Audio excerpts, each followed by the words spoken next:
Hello friends, welcome to Yagya investment academy. आज हम देखेंगे यूनाइटेड ब्रेवरीज और विजय माल्या का केस। आप लोग बहुत दिनों से अभी देख रहे हो, टीवी पे भी चल रहा है, पेपर में भी बहुत कुछ आ रहा है कि ईडी के पास इनके कुछ शेयर्स है विजय माल्या के, बाद में बैंक्स के पास कुछ लेंडिंग रखा हुआ है। तो ये पूरा केस क्या है वो समझाने की कोशिश करेंगे हम आपको। और जो अभी देख सकते हो आप, संसद में भी ये एक सब्जेक्ट निकला था कि 9,000 करोड़ के टोटल आउटस्टैंडिंग है, 13,000 करोड़ के टोटल एसेट्स गवर्नमेंट के पास, एजेंसीज के पास है, या फिर बैंक्स में लेंड के प्लेजिंग किया हुआ है। तो ये सारा केस क्या है ये समझाने की कोशिश करते हैं आपको। तो पहले देखते हैं यूनाइटेड ब्रेवरीज, ये पर्टिकुलर स्टॉक के बारे में या फिर कंपनी के बारे में। टोटल मार्केट कैप जो है यूनाइटेड ब्रेवरीज का वो क्लोज टू 37,000 करोड़ रुपीस का मार्केट कैपिटलाइजेशन है। आज की घड़ी में अगर हम देखेंगे ऑलमोस्ट 1380 से 1400 के बीच में ये स्टॉक चल रहा है, तो उसके हिसाब से क्लोज टू 37,000 करोड़ रुपीस का मार्केट कैप है ये इस कंपनी का। तो इसमें एक डच प्लेयर है जो जिसने विजय माल्या से काफी स्टेक लिया था इस कंपनी में। ऑलमोस्ट हनीकेन नाम है उस कंपनी का, तो क्लोज टू 43.5% का स्टेक लिया था ये डच कंपनी ने। हनीकेन ये नाम है, it's a Dutch company.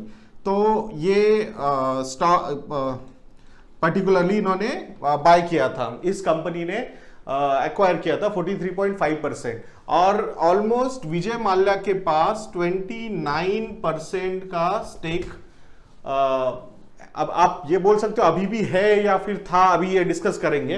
But almost जब हुआ था ये अंडरस्टैंडिंग तो 43.5% हनीकेन के पास था एंड 29% विजय माल्या के पास था।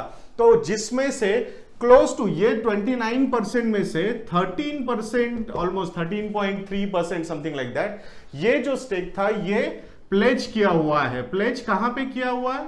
तो इन्होंने ये प्लेज बैंक्स के पास किया हुआ है, जो बैंक्स ने इनको लोन्स दिए थे ना, इसके लिए पर्टिकुलरली ये सारे लोन्स जो थे वो किंगफिशर एयरलाइंस के लिए गए थे, क्योंकि वो विजय माल्या प्रमोटर थे, तो उन्होंने ये शेयर्स प्लेज करके वहां पे लोन लिए थे और फिर वो बिजनेस चलाने की कोशिश की थी जो कंप्लीटली फेल्योर हो गया। और उसी के चक्कर में जो अभी ये गवर्नमेंट ने भी डिक्लेयर किया है, जिस तरीके से ये रिएक्शंस आए सारे, तो ये फ्यूजिटिव ऑफेंडर बोल के डिक्लेयर हुआ है, विलफुल डिफॉल्टर बोल के डिक्लेयर हुआ है विजय माल्या। उसके चक्कर में अभी ये सारे ये शेयर्स भी प्लेज्ड है, उनके ऊपर कुछ मनी लॉन्ड्रिंग के भी केसेस चल रहे हैं जो जहां पे वो अपीयर नहीं हो रहे हैं। तो ये सारा रिएक्शंस हुआ है वहां पे। तो ये 13% का जो स्टेक है वो प्लेज्ड है। तो इसका वैल्यूएशन जो आ रहा है टोटल, मतलब अगर आप यहां पे देखोगे, सो क्लोज टू 4,500 करोड़ का जो वैल्यूएशन है वो प्लेज शेयर का वैल्यूएशन आ रहा है जो बैंक्स के पास प्लेज्ड है। तो अभी बहुत लोग जो डिस्कशन चल रहे हैं वहां पे, तो पर्टिकुलरली ये 4,500 करोड़ तो या ये स्टेक सेल करके हो सकता है रिकवरी भी हो जाए, बट बचा हुआ जो रिकवरी है क्लोज टू 5,000 करोड़ का, वो रिकवरी बैंक्स आर एक्सपेक्टिंग कि जो ईडी के पास शेयर है, अभी ईडी के पास कितना शेयर है, तो ये 13% तो प्ले शेयर है, इसमें के बाद ऑलमोस्ट 16% का जो शेयर है वो एनफोर्समेंट डायरेक्टरेट के पास है।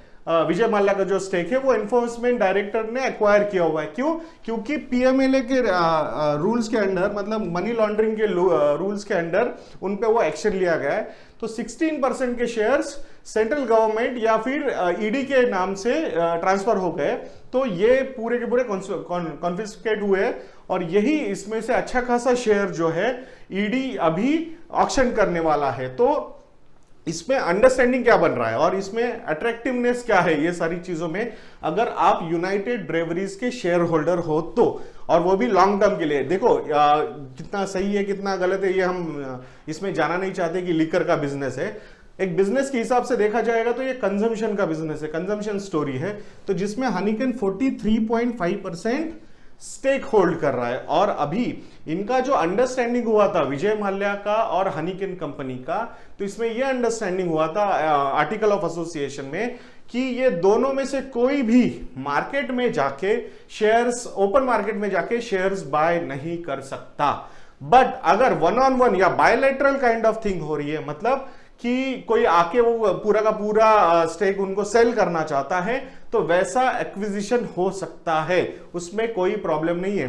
43.5% का स्टेक होके भी हनीकेन के पास कंप्लीट मेजॉरिटी या पूरी डिसाइसिव मेजॉरिटी नहीं है, मतलब more than 50% holding United Breweries में नहीं है and they are desperate to go beyond 50%। और इसी के लिए ये सारी चीजें अभी काफी ज्यादा प्ले आउट हो रही है। रिसेंटली जो रैली हुई है ये पर्टिकुलर स्टॉक में, ये इसी एक्सपेक्टेशंस के साथ हुई है। दो मार्केट प्राइस 1300-1400 के बीच में है, इस प्राइस पे भी हनीकेन और प्रीमियम देने के लिए रेडी है, ऐसी बातें चल रही है मार्केट में और उसी के चक्कर में ये ऊपर जा रहा है स्टॉक। तो हो सकता है कि यहां पे पीएमएलए के रूल्स के हिसाब से ईडी ये स्टेक बेच सकता है और Heineken is more than willing to buy this stake. अगर 43.5% यहां पे इनके पास है और 16% इन्हें मिल जाता है तो काफी बड़ा डिसाइसिव नंबर ये उनका हो जाएगा, मोर देन 50%, ऑलमोस्ट 59%। और काफी मतलब बोर्ड में उनका ही मेजॉरिटी रहेगा तो decision making, business expansion, business growth, इसमें कोई प्रॉब्लम होगा नहीं। तो ये वही कोशिश कर रहे हैं अभी कि ये स्टेक एक्वायर किया जाए और जो ओपन मार्केट से वो बाय नहीं कर पा रहे तो यहां से वो बाय हो सकता है। अभी इसमें और एक दो चीजें आप लोगों को समझाते हैं।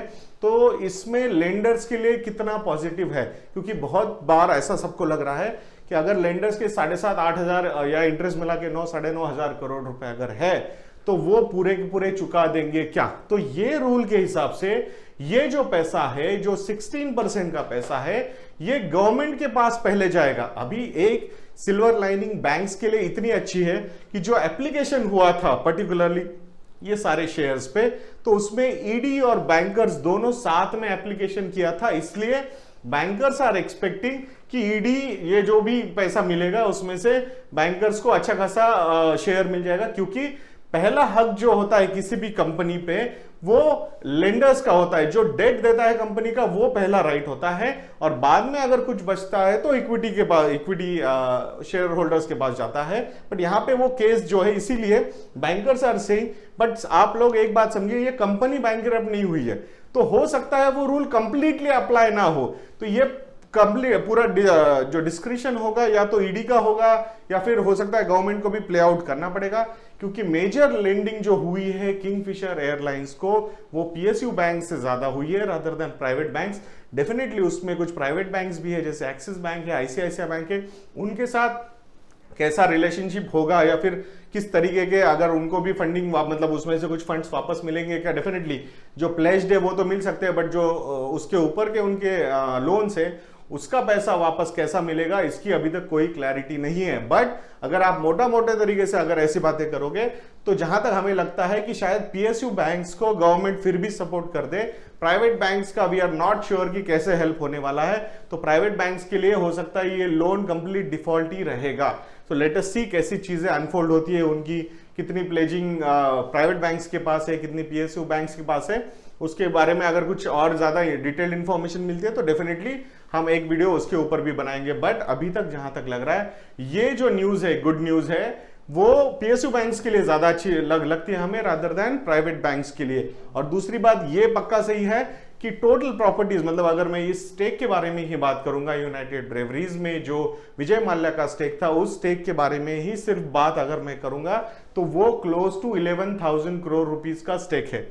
तो यहां पे डेफिनेटली वो एक एडवांटेज है इनके पास अभी, जो आप अगर देखोगे वैसे तो पीएसयू बैंक्स के लिए सिल्वर लाइनिंग हो सकती है। 11,000 करोड़ का सिर्फ यूनाइटेड ब्रेवरीज का स्टेक है और बाकी और चीजें अगर देखोगे तो 2-3 हजार करोड़ का डेफिनेटली बिजनेस जो इंटरेस्ट है विजय माल्या के इंडिया में डेफिनेटली है। तो ये ओवरऑल वैसे देखा जाए तो ये लोन कंप्लीटली डिफॉल्ट नहीं बोल सकते हम, पैसा रिकवर होने के चांसेस काफी ज्यादा है। बाकी ऐसे वीडियोस के लिए हमारा चैनल देख सकते हो दोस्तों आप। अगर आपने अभी तक हमारी चैनल मेंबरशिप नहीं ली है तो नीचे ज्वाइन का बटन है, वहां जाके आप हमारी चैनल मेंबरशिप ले सकते हो, या फिर हमारी वेबसाइट investindia.in को विजिट करके वहां पे भी स्टॉक सब्सक्रिप्शंस अवेलेबल है, वो भी आप लोग ले सकते हो। बाकी नेक्स्ट वीडियो तक के लिए मुझे आज्ञा दीजिए दोस्तों, जय हिंद।